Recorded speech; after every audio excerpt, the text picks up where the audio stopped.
कौतुक नगर राज्य के एक छोटे से गांव में अमित नाम का एक गरीब किसान अपनी बीमार पत्नी के साथ रहा करता था। एक दिन अमित प्रातः काल के समय अपने घर से बाहर काम के लिए निकल ही रहा था कि तभी उसकी पत्नी कौशल्या बुरी तरह से रोने लगी।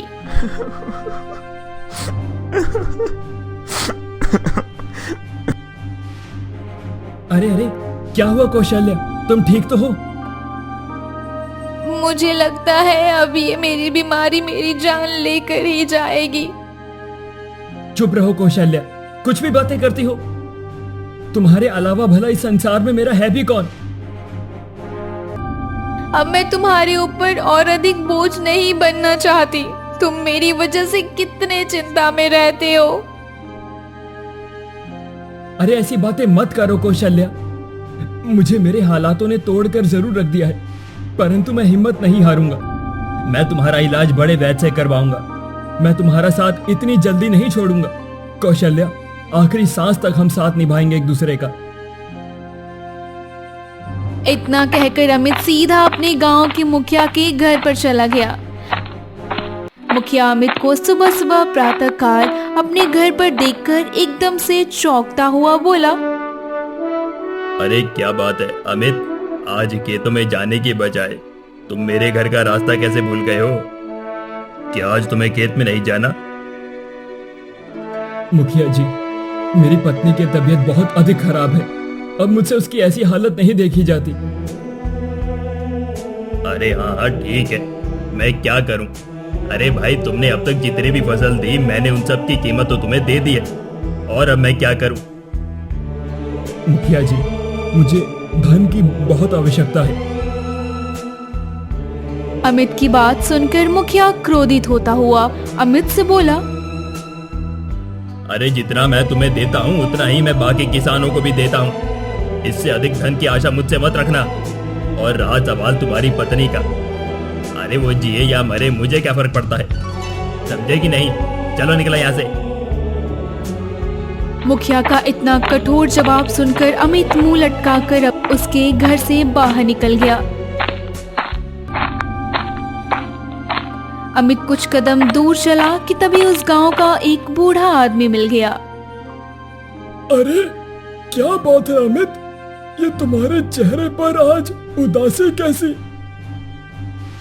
आप जानते हैं दादाजी, मेरी पत्नी लंबे समय से बीमार चल रही है। आज तो उसकी हालत बहुत अधिक खराब है। हाँ, ये तो मैं जानता हूँ अमित। तो तुम अपनी पत्नी का इलाज किसी अच्छे वैद्य से क्यों नहीं कराते? अरे दादाजी, आप तो सब कुछ जानते हैं कि मैं किसान हूँ। मैं जितनी फसल भी उगाता हूँ मुझे उन सारी फसलों को मुखिया को बेचनी पड़ती है, और मुखिया उन फसलों के कितने कम दाम देता है, इस बात को तो गांव का हर व्यक्ति जानता है। ये बात तो मैं समझता हूँ अमित। इस मुखिया ने हमारे गांव के सारे किसानों का जीना हराम करके रखा है। पहले उसने सारे किसानों को अनाज के नाम पर कर्ज दिया, अब उसके बदले भारी ब्याज लगाकर उन सब के खेतों को अपना नाम करवा रहा है। अब वो उनकी मेहनत से उगाई हुई फसल को भी कम दाम में खरीद कर उन्हें भी परेशान कर रहा है। हाँ दादाजी, अगर कोई भी किसान उसके खिलाफ जाता है तो मुखिया उसके खेत पर कब्जा करके वो खेत अपने किसी आदमी को दे देता है। इंसान करे तो क्या करे? तुम चिंता मत करो अमित। देखो, मैं एक वैद्य को जानता हूँ। शाम को मैं उस वैद्य को तुम्हारे घर पर लेकर आऊंगा। मुझसे बेटा जितना हो सकेगा अमित, मैं उतना करूंगा जरूर। इसके बाद अमित खेतों की ओर चला गया। खेतों में जाकर अपने खेतों में काम करने लगा।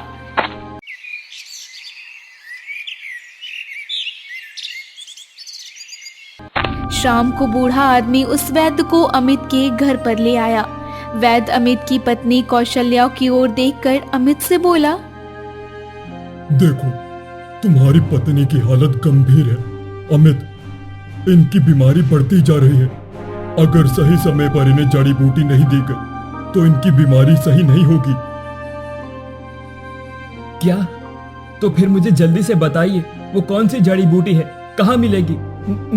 मैं लेकर आता हूँ वैद्य जी। अमित, इस संसार में इस जड़ी बूटी को केवल उत्तम नगर राज्य के एक बहुत बड़े वैद्य ही तैयार करते हैं, परंतु वो जड़ी बूटी को बहुत अधिक दामों में बेचते हैं। आप मुझे बताइए वो कितने दामों में इस जड़ी बूटी को देंगे, मैं लेकर आऊंगा वैद्य जी, बताइए।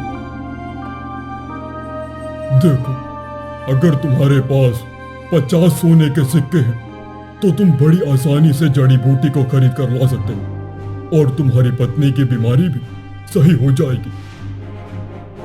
इतना बोलकर वैद्य वहां से चला गया। 50 सोने के सिक्कों का नाम सुनकर अमित बुरी तरह से उदास हो गया। अमित को उदास देखकर बूढ़ा आदमी भी उदास होकर अमित से बोला, देखो अमित, अगर 2-4 सोने के सिक्कों की बात होती तो मैं तुम्हारी जरूर सहायता करता, परंतु 50 सोने के सिक्के, ये तो मेरी भी हैसियत से बाहर है। चलो अब मैं चाहता हूँ। इतना बोलकर बूढ़ा आदमी भी अमित के घर से बाहर निकल गया। अमित बेबसी में फूट फूट कर रोने लगा।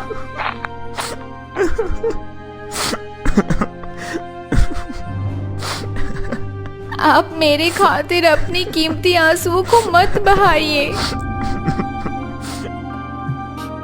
कौशल्या, काश मैं इतना गरीब और असहाय ना होता।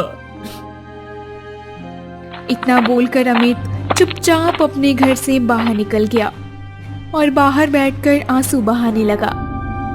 मैं उत्तम नगर के उस वैद्य के पास जरूर जाऊंगा और मैं उनसे कहूंगा कि वो लेप वाली जड़ी बूटी दे दे। उसके बदले में मैं उनकी जिंदगी भर गुलामी करूंगा। मैं जरूर जाऊंगा।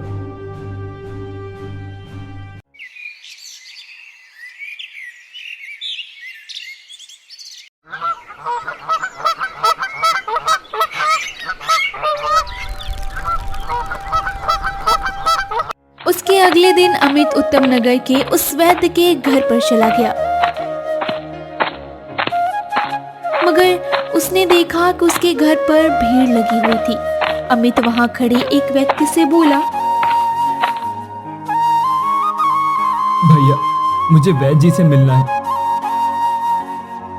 अरे भाई, वो वैद्य जी तो जंगल से घर लौट रहे थे कि तभी डाकुओं ने उन पर हमला कर दिया। वैद्य जी बुरी तरह से घायल हो गए और स्वर्ग से धार गए। ये सुनकर अमित की बची कुची आस भी खत्म हो गई।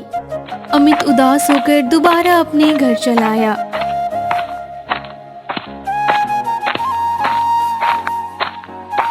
इधर सुबह के समय राजा रत्न सिंह अपने महल के दरबार में बेचैनी में चक्कर लगा रहे थे कि तभी वहां पर उनका मंत्री राज बहादुर आ पहुंचा। मंत्री राज बहादुर, हम तुम्हारा बड़ी बेसब्री से इंतजार कर रहे थे। मैं जानता हूँ महाराज, मैं उसी के पास से होकर आ रहा हूँ। महाराज, उसने वास्तव में आपके लिए इतना सुंदर हार बनाकर तैयार किया है कि जिसे देखकर आसपास के राज्य के सारे राजा जल जाएंगे महाराज। क्या बात है मंत्री, तुमने ये बात कहकर हमारी उत्सुकता को और ज्यादा बढ़ा दिया है। मंत्री, चलिए, हमसे और इंतजार नहीं होता है, जल्दी करिए। राजा रतन सिंह ने इतना कहा ही था कि तभी उनके महल का शाही सुनार एक बहुत ही सुंदर हार लेकर वहां पर आ पहुंचा और उस हार को राजा रत्न सिंह के सामने रखते हुए बोला, महाराज, जैसा कि मैंने आपको वचन दिया था कि मैं एक ऐसा हार बनाकर तैयार करूंगा जिससे देखकर आप प्रसन्न हो जाएंगे। देखिए। वाकई शाही सुनार, तुमने हमें प्रसन्न कर दिया। अद्भुत। सुनार खुश होता हुआ वहां से चला गया। राजा रत्न सिंह उस हार को बड़े ही गौर से देखने लगे। क्या हुआ महाराज, आप इस हार को इतना गौर से क्यों देख रहे हैं? अगर आप कहें तो इस बीच के स्थान को सोने से भरवा देते हैं, क्यों महाराज? नहीं नहीं, इस हार के बीच के स्थान पर सोना नहीं, बल्कि कोई विशेष हीरा या पत्थर, कुछ खास होना चाहिए। हाँ महाराज, आप सही कहते हैं। मैं एक ऐसे चमत्कारी साधु को जानता हूँ जिसके पास हर प्रश्न का उत्तर होता है। मुझे लगता है कि हमें उस साधु से पता लगाना चाहिए कि हार के बीच वाले स्थान पर हमें क्या रखना चाहिए। क्या बोलते हैं? हाँ मंत्री, ठीक है, जाओ साधु को हमारे महल में लेकर आओ। राजा रत्न सिंह की बात सुनकर मंत्री राज बहादुर महल से बाहर चला गया। कुछ देर बाद राजा रतन हार लेकर बगीचे में साधु का इंतजार करते हुए बेचैनी से टहलने लगा। तभी मंत्री साधु को वहां पर ले आया। राजा रत्न सिंह साधु को देखकर बोले, आइए साधु महाराज, आइए, महल के अंदर पधारिए, स्वागत है आपका। नहीं राजन, मैं किसी भी राजमहल में नहीं जाता। आपको जो भी बात करनी है आप मुझे महल के बगीचे में ही बताइए। राजा रत्न सिंह उस हार को साधु को दिखाते हुए बोले, साधु महाराज, इस हार का बीच का स्थान खाली है। अब कृपया आप बताइए किसके स्थान पर हमें क्या रखना चाहिए, जिससे कि हार की शोभा और अधिक बढ़ जाए।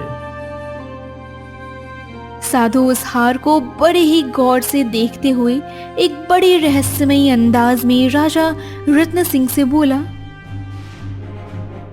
हाँ, सही कहा राजन।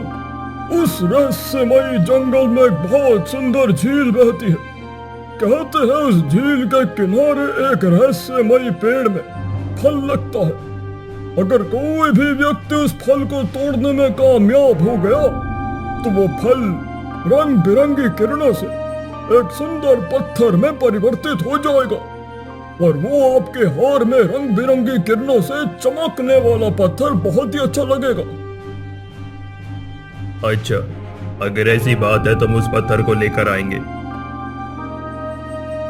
नहीं नहीं राजन, इतना आसान नहीं है। वो कोई साधारण पत्थर नहीं है। अगर आप उस पत्थर को अपने हार के बीच के स्थान पर लगा देंगे तो आपका हार एक चमत्कारी हार हो जाएगा। फिर इस हार को पहनकर आप इतने शक्तिशाली हो जाएंगे कि बड़े से बड़ा योद्धा भी आपका मुकाबला नहीं कर सकता। और हाँ महाराज, उस पत्थर की शक्ति और भी है। अगर उस पत्थर को किसी बीमार मनुष्य के शरीर पर स्पर्श किया जाए तो उस मनुष्य को चाहे कितनी भी बड़ी और विचित्र बीमारी ही क्यों ना हो, वो स्वस्थ हो जाएगा। इतना बोलकर साधु वहां से चला गया। महल के बगीचे के ठीक पीछे अमित भी खड़ा हुआ था, जो खेत में आया था। लेकिन साधु और राजन के बीच की वार्तालाप को सुनकर वो वहीं रुक गया। अमित काफी देर से साधु और राजा रत्न सिंह की बातचीत को सुन रहा था। बातचीत को सुनकर अमित अपने आप से बोला, अगर मैं उस पत्थर को हासिल कर लूं तो मेरी पत्नी सही हो जाएगी और मेरे गांव में जितने भी लोग बीमार हैं, जो धन के अभाव में इलाज नहीं करवा पा रहे, वो सब स्वस्थ हो जाएंगे। मैं उस पत्थर को जरूर हासिल करूंगा, जरूर। अभी जाता हूं। अमित उसी समय कौतुक नगर के दाईं ओर चल पड़ा। जैसे जैसे अमित आगे बढ़ता जा रहा था, झाड़ियों को चीरता हुआ आगे बढ़ता गया।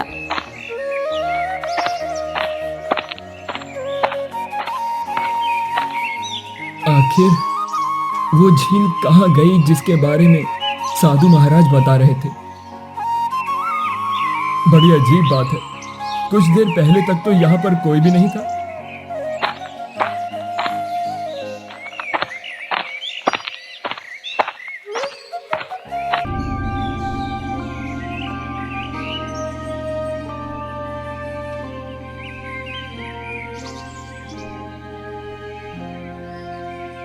सावधान, उस फल को तोड़ने की कभी सोचना भी मत। वो फल हमारा है, उसे हम तोड़ेंगे।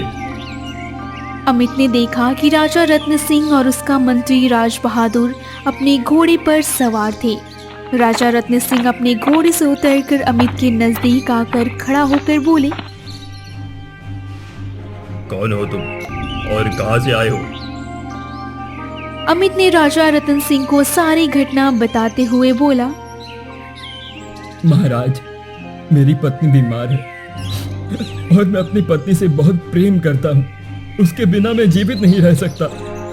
मुझे इस फल को तोड़ लेने दीजिए, मेरी पत्नी सही हो जाएगी। बकवास बंद करो, ये फल हमारा है। तभी राजा रत्न सिंह और अमित के कानों में किसी औरत की कराहट भरी स्वर टकराई।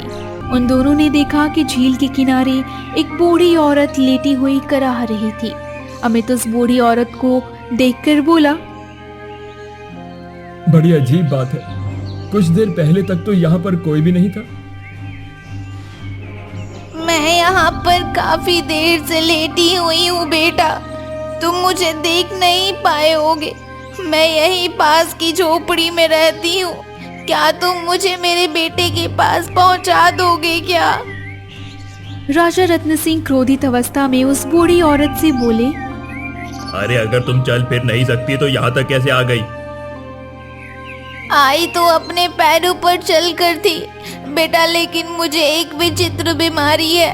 अचानक मेरे दोनों पैर बुरी तरह से दुखने लगते हैं और तीव्र दर्द होने लगता है। दर्द इतनी तेज होता है कि मैं अपने स्थान से हिल भी नहीं पाती। बूढ़ी औरत ने इतना कहा ही था कि तभी उस फल के अंदर से एक आवाज आई, तुम दोनों में अब प्रतियोगिता होगी। अब तुम दोनों मुझे तोड़ने का प्रयास करो, लेकिन याद रखना, तुम दोनों में से मुझे केवल एक ही व्यक्ति तोड़ सकता है। पहला कोई भी व्यक्ति अगर मुझे तोड़ने का प्रयास करेगा और अगर वो असफल हुआ तो फिर वह दोबारा हाथ नहीं लगाएगा। फिर दूसरा व्यक्ति मुझे आसानी से तोड़ सकता है। मैं उसी दूसरे व्यक्ति के हिस्से में आ जाऊंगा। राजा रत्न सिंह ने बगैर देरी किए उस फल को पकड़ लिया, मगर लाख कोशिश के बाद भी उस फल को हिला तक नहीं पाए। तभी उस फल के अंदर से आवाज आई, तुम प्रतियोगिता से बाहर हो गए हो राजन। अब मुझे केवल दूसरा व्यक्ति ही तोड़ सकता है। अमित उस फल को तोड़ने ही वाला था कि तभी वो बूढ़ी औरत दर्द से और ज्यादा कराती हुई बोली, मुझे जल्दी मेरे बेटे के पास ले चलो। पैरों में बहुत ज्यादा दर्द हो रहा है और मेरे पैरों का दर्द जिस जड़ी बूटी से सही होगा वो जड़ी बूटी केवल मेरे बेटे के पास ही है। मुझे बहुत दर्द हो रहा है। अमित को उस बूढ़ी औरत पर बहुत ही ज्यादा तरस आ गया। अमित उस बूढ़ी औरत के पास चला गया। तभी राजा रत्न सिंह अमित से बोले, अरे मूर्ख, इस फल को तोड़ ले, जल्दी तोड़ ले। तभी फल के अंदर से दोबारा आवाज आई, मुझे जल्दी से तोड़ लो मनुष्य। अगर तुम इस बूढ़ी औरत को इसके घर तक छोड़कर आओगे तो काफी देर हो जाएगी। फिर मैं तुम्हारे हिस्से में नहीं आऊंगा और तुम भी प्रतियोगिता से बाहर हो जाओगे। ये सुनकर अमित गहरी सोच में डूब गया। तभी वो बूढ़ी औरत फिर से कराने लगी। अमित फल की ओर देखता हुआ बोला, देखो, बीमारी का दर्द क्या होता है ये मैं अच्छी तरह से समझता हूँ। मेरी पत्नी ठीक हो या ना हो, लेकिन मैं अपनी आंखों से इस बूढ़ी माँ को तड़पते हुए नहीं देख सकता। तभी अचानक वो बूढ़ी औरत रंग बिरंगी किरणों में से एक सुंदर स्त्री में प्रकट हो गई और मुस्कुराते हुए बोली, तुम परीक्षा में पास हो गए। अगर तुम बूढ़ी औरत की मदद ना करके उस फल को तोड़ने का प्रयास करते तो वो फल गायब हो जाता और तुम्हें नहीं मिलता। मैं इस झील के किनारे खिलने वाले जादुई विचित्र फल की रक्षक हूँ। इस फल को केवल वही तोड़ सकता है जिसके मन के अंदर दूसरों के प्रति दर्द हो। तुम्हारी पत्नी बीमारी से पीड़ित थी, मगर तुमने उसकी बीमारी नज़रअंदाज करके बूढ़ी औरत की सहायता करने की सोची, जबकि राजा रत्न सिंह ऐसा कभी नहीं करता।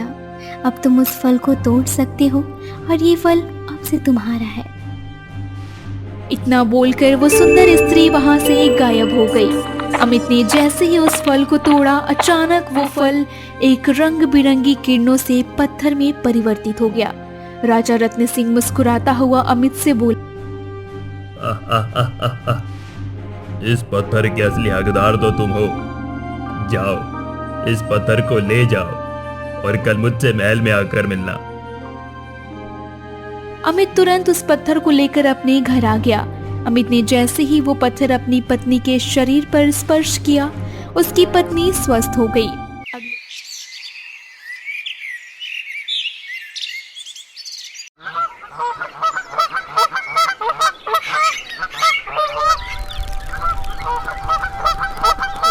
अगले दिन अमित राजा रत्न सिंह के महल में आ पहुंचा।